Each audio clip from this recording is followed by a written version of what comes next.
We're back, baby. It's the charity stripe. Pitch your free throws because they are free. Joshua Fisher. Alex, toss me the rock. Tassopoulos. Daily Stripe. Tuesday, April 18th, 2023. Nice hat. Thank you. Light the beam, baby.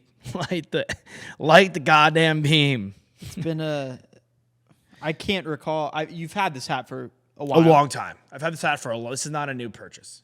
No, but it is the first time where you've worn it in a moment of hurrah. Like there hasn't been a lot where you've been, because typically what happens is something will happen that's big for a team, or they'll have a big game, and you'll put on the hat either in anticipation or in celebration of those teams, because you have over 100 hats. You feature a ton of different teams in your hat collection. And so while you have worn the Kings hat, it has never really been linked to something that they did great. Except today, it is. It's my version of lighting the beam, is wearing a hat. Yeah. As long as it's not, like Yankees, Sixers, Nets. But you don't have those hats. I don't have that. The only team I have of my rival You don't have a team, 76ers hat, do you? No. The only rival teams I have are like Raptors, because I had to get like the red Raptor. I have to have that. Yeah. And then I have a Dolphins hat that's They're not really rivals. the Dolphins I have, and they're rivals. They're rivals. I never wear it. It's just a hat I have because I love the logo. I'm obsessed with the logo, and so it's just a beautiful hat to have on the wall. They have a great kit. Yeah, their kits, they have the best, so I have to have that. But no Bills, no Jets, and then obviously nothing in the AL East, which is super unfortunate because the Rays, the Jays, and the O's have great swag, in my opinion. All right, anyway, enough about me. Let's talk a bit about... Well, huge. I mean, it's a huge win for the Kings. We'll start in this game. Yeah, what was your biggest takeaways from this game? We'll get to the Draymond scenario after, like, the big takeaway. That was standing. I think, most importantly, it's awesome where the Sacramento team and city has come, and that is my biggest takeaway, is that they are now 2-0. They won their 2 home games. The crowd showed up. It was an electric atmosphere. They lit the beam. Fox has been great in both games. Sabonis bounced back in this game and had a good one. Monk hit shots. And ultimately, I think that this game, besides the ejection, and that obviously played a massive part later in the game, but I think this game was won in the first quarter by the lack of taking advantage that the Warriors had when the Kings had a sub 20-point first quarter. Very slow start. And they turned the ball over. They started 0 for 11 from behind the 3-point line, and the Warriors just did not take advantage of it.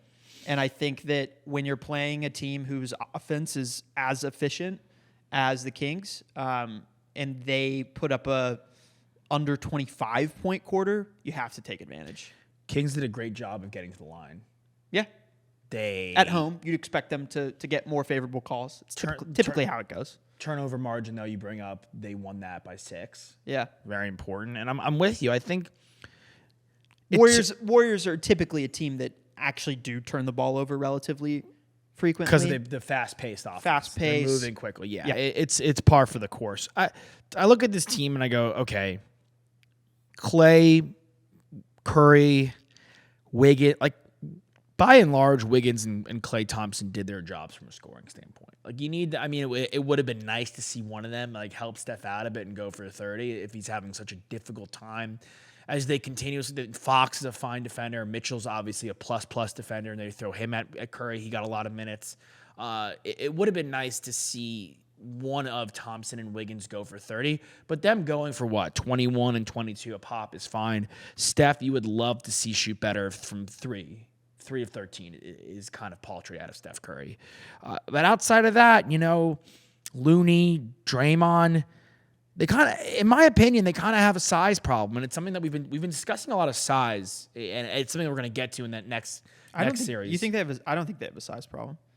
I think that the guy that they're paying $120 million over 4 years, scoring 4 points, and only being able to play 16 minutes is the most glaring problem to me. Poole. Yes. Completely absent from the game. Yeah. Yeah, I mean, yes, Poole obviously is, and I was going to get to the bench, with Gary Payton playing well. Poole, they wrote him because he was the hot hand and he was aggressive. Poole obviously is a glaring issue. Gary Payton, Jordan Poole starts. He's a starter. He came off the bench yesterday, though. but he's a 20 plus. He's a 20 point per game scorer, and you got 4 points out of him. He was terrible, and he didn't play at all. Really, You get his average, they win that game. yeah. Which, like, it's not really the way that you can look at it, but I do want to say, I think the size thing is an issue though, because out of your bigs, you're getting a combined 11 boards. Like Looney and Draymond, even before the ejection, they're not doing enough on the glass, in my opinion. And they were. I appreciate outside again of the ejection, how physical they were with Sabonis. These rebounds get spread all across the board. I mean, Wiggins is last year during their finals run. Wiggins might have been the best rebounder on the team. Well, he's 6'9", 6'8". He might be 6'10". But Peyton had 6 rebounds. Moody had 5 in 8 minutes. Like, Clay had 5. All the guys contributed, and Draymond got ejected. So still played 31 minutes though and had 4 boards. Well, he would have played 40. Another 10 minutes out of Draymond, you'd expect 2 or 3 more rebounds. I don't think that, like, to me that wasn't the. I mean, it was a completely even rebounding match team to team. So I get what you're saying, but I thought that Looney actually was pretty effective down low from a scoring standpoint. I mean, he and Draymond don't look to score that often. No, I'm not worried about them scoring. I mean, like if you're telling me Looney and Draymond put up 8 and 6 respectively, I'm okay with that. Like that's like I think the pool thing that you bring up obviously is the more glaring issue. Yeah, it's not like Sabonis had 18 rebounds in this game. No, but like if he doesn't have 18 rebounds, I would like to see his team take advantage of that. Yeah, on the glass. I do think though they're up 2-0. We could be. In 5 days' time, this series very well could be tied at 2-2. I would imagine going to Golden State. It probably will be. It probably will be. I would be thoroughly shocked if Steph Curry and this crew. Look, Draymond Green, like, it's not as if this is a young player who. Draymond Green's gotten ejected in the finals and missed a game in the finals. Like, this is a guy, this is part of his MO. Like, they're making jokes on Twitter about him going to his hotel room and sprinting out of the building to record a podcast. He's taunting the fans. Like, Draymond Green, and he's playing to the camera. Draymond Green is accustomed to this. There's no doubt in my mind he could come back and have the best game he's had so far in this series the next game. Oh, sure. Yeah, I'm not worried about his mental state. I do think that we should talk about it. So he was given a flagrant 2, and that's what led to the ejection. Sabonis was given a tech for a non-basketball play. I've watched it back multiple times. Thoughts? I think that it should have been a double technical as opposed to a flagrant. Because in my mind, Sabonis is on the ground and grabs. I know it, like, basketball players are savvy. They know how to manipulate their bodies. For both of these guys, this goes for. There are certainly moments where anyone who's been playing a competitive sport that's physical, where someone does something that you don't want them to do to your body and you want to lash out back at them. That's your initial reaction. Protect yourself. And sometimes protecting yourself means giving someone else a nudge, throwing a shove or whatever it is. And I think that they kind of both got wrapped up in that sentiment. Sabonis on the ground, he, quote unquote, protecting his face, he holds on to Draymond's leg. It's very subtle, it's very quick, but it happened, and it resulted, and it snowballed everything else that happened after that. Now, do I believe Draymond's, I think what he said in his post-game, the kind of play-by-play of how his body was reacting in the moment is true to a point. Because I think that there was a possible way of him falling where he didn't have to predominantly press his foot. Do a WWE move? No, he didn't. Yeah, he did a WWE move. But anyone who's tripped knows what it's like when you're off balance. But his second move, when he was like hopping over him, I'm like, okay, that's the second move didn't touch him at all. He's just he just over him. He just looks stupid. If you're Draymond Green, they are looking. Like, all eyes are on you. You have this MO. This is part of just who you are viewed as a player. So if you're savvy enough, you have to be cognizant of that. Of course you're not going to get away with that. And if you're telling me Sabonis knows what he's doing, which I buy, I bet both these guys know what they're doing. And that move was out of line. It's like Spider-Man 1, bro. Peter Parker doesn't start the fight by the lockers, but he sure as hell finishes it, and he gets in trouble. Okay. Yes. And I right. And I don't love think that they're movie. they're both. And you love that movie. No, it's a great movie. They're both culpable. Joe Manganiello actually is the guy that plays Flash, who is married to Sofia Vergara, and has a great career of his own. But he has had a great career. That probably, and not shamefully, should be his highlight. His highlight. I think a lot of people don't realize that that's him because we're so used to seeing him long hair, beard. I'm not saying that movie is highlight. I'm saying the Sofia Vergara thing. Oh. That Should be the highlight of his career. It is the highlight of his career. And rightfully so. Yeah. No, I think they're both culpable, and that's why I think double technical. I hate seeing ejections, especially when I think both guys are involved in the play and are both at fault. I think maybe the Kings milking it a little bit by blasting out that Sabonis had to go get x-rays on his chest, and of course everything came back negative. I'm glad that it did. I don't want to see either of those guys miss any more games, but yeah, I mean, it's certainly exciting. It was really, really exciting. I don't necessarily think it had that big of an impact on the remaining fourth quarter. I mean, Draymond's not out there. Maybe it's a little bit closer at the very end, but I thought that the Kings won that game. They hit shots. I don't think they won that game in spite of Draymond getting ejected. I'm with you. I think Fox was magnificent. I thought Mitchell had a really nice game. Yeah, and Monk started slow, but then got hot.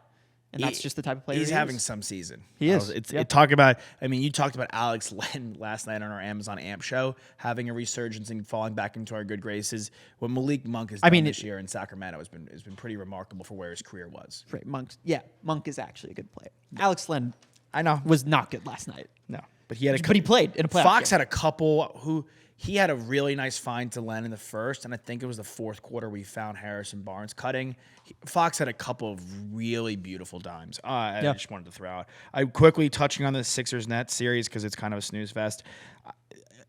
The size does matter in this one. I mean, they absolutely demolished them on the boards. You talked about Embiid. You don't think Embiid the top 5 passing big in your list, and I'm cool with that. I don't know if he's a top 5 in mine. I do appreciate him trying to get his teammates going early in the playoffs in a series that's kind of a tune-up.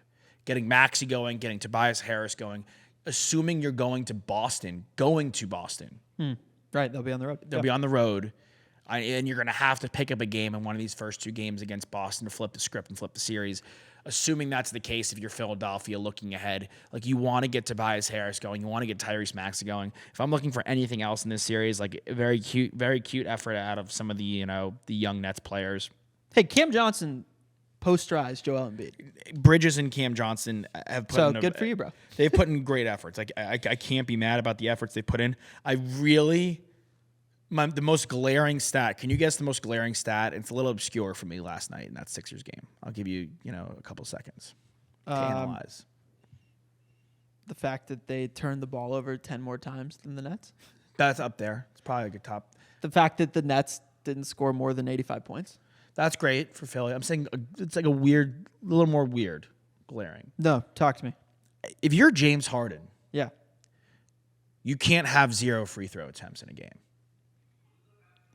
I mean, he just doesn't have the same burst that he used to that can get past that primary defender. Yes, I'm not saying he's the same guy that's averaging 10-plus free throw attempts per game. But he's still averaging 7 free throw attempts per game, which is pretty high. His free throw attempts were contingent upon him getting into the lane this season and previous seasons when he did have the burst before the multiple hamstring injuries, or just the prolonged one hamstring injury.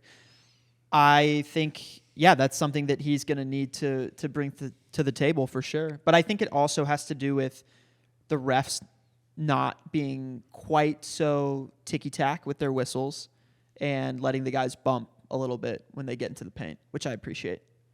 And guys who are on-ball defenders locking in more and engaging and giving more effort too. If he can't get to the line five times in a game, 6 times in a game, which was his regular season average against the Celtics, they're going to be in a lot of trouble. Yeah. That means he's not really flowing because he didn't shoot the ball that well. He had one of his bad shooting nights last night. Yeah, I mean, if Tobias Harris keeps up this play, though, and he takes that into the next series, I mean, he's been really good through 2 games. I don't know if he will. I think he's going to have I wouldn't expect him to. I don't think he's a great matchup. Against Tatum, I think throwing Jason at him, who, again, is a sneaky great defender. I'm most interested in y'all's guards dealing with Harden and Maxey. And obviously, like, the Rob Will Horford on Embiid situation is going to be interesting. We'll see I wonder if they put Grant on him at all. On Embiid? Yeah. Yeah, I'm sure he was successful against Giannis, so I mean, yeah. they're different. Embiid's bigger, way bigger. It depends what the lineup is. You probably, if I mean, we'll have time to delve into it. I probably put Marcus Smart on Maxey and just make sure he's just getting nothing, and just take him out of the game, and then just swap Derek White and Jalen on Harden. Yeah. And then I probably, just to give, because I don't think it's that tough of a task, even though it's seemingly so, I give Jason, the bump on probably Tobias Harris to give him a bit of a breather on defense, but still, kind of keep him engaged. Yeah.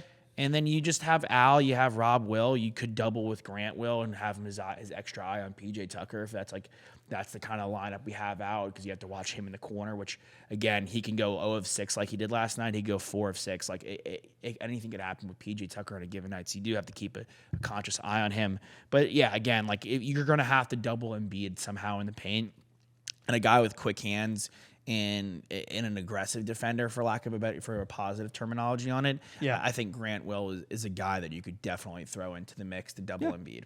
So, real quick, Damar Hamlin cleared to play. If you're the Bills, do you let him play? If you're him, do you play? Well, he's been cleared to play. I mean, we know for sure is going to want to be out there. 1,000%. It's a tough situation. I don't see how they're not going to let him play if he's been medically cleared to play. Mm-hmm. And if you're him, I'm going to play. Yeah. Okay. I just wanted to make sure I'm with you wholeheartedly. No, I mean, it's clear to play. It's clear to play. Yeah. Suit up. It might be tough for us to watch at certain points, and there might be some mental hesitancies if he's out there. I hope that there aren't. I hope that he gets into camp, and if he is playing, he is working through the motions enough where he gains that confidence by the time that it's an actual regular season game. There's no hesitation in any of the movements that he's having, because that's when things can get kind of suspect from a injury potential. Yeah, you don't want to then, because injuries beget injuries, and that ultimately. Right. This is something that's really rare. We saw Christian Eriksen come back. It's a very less physical sport. Yeah, I'm not even talking about that same injury for him. I'm talking about other injuries. I'm with you. Yeah, other injuries because of the hesitancy. I hope that he's seemingly a very positive guy. I hope he continues to take that positivity towards his play on the field, because I think he's in a situation where, I'm just, again, trying to put myself in his shoes, just very unimaginable from being a professional athlete, which I never had a prayer at, and also being in this health condition. You live every day like it's your last. If you love playing football, which he does, go out there and do it, Yeah, and give it and enjoy it, because it almost got taken away from you. If I'm someone that's close to him, I'm probably saying I'm encouraging him as an adult and an individual to make his own decisions. But I would also say, as much as you possibly can, keep going back to get those tests just to make sure. Triple, quadruple, quintuple, check everything. I mean, if I'm his parent, it's you don't want him to play. Thanks, great career. You did something unbelievable, making the NFL. We're just glad starting safety. We're incredibly glad you're still here. Glad you're still here. Take the money and run, and continue being a great ambassador of the NFL, which you already have been. And that's an option for him. That's an option. A viable option, and it should make a real living out of that. You could, and you know what? The thing is with Damar Hamlin, you've already done the impossible. And I'm not even talking about surviving this, right? Which is no small task. You've already done the impossible. You made the NFL. You're a starting safety at points in the game. Yeah, you've done. And I know there's more that everyone wants to accomplish. You want to win a championship. You want to win a ring, and this is a team that we think can do so. But you've really done your thing. So there's no shame in him being look, I don't want to health risk it. And I think he has nothing left to prove, I would say. Right. Yeah. All right. Well, that's it. Daily Stripe. We will see you guys tomorrow. It's daily. Yep. That's how it rocks. All right. Hit your free throws because they're free. Fisher, Tassopoulos. Tomorrow we get the return of Snax. Kreider. All right. We out you. We love you.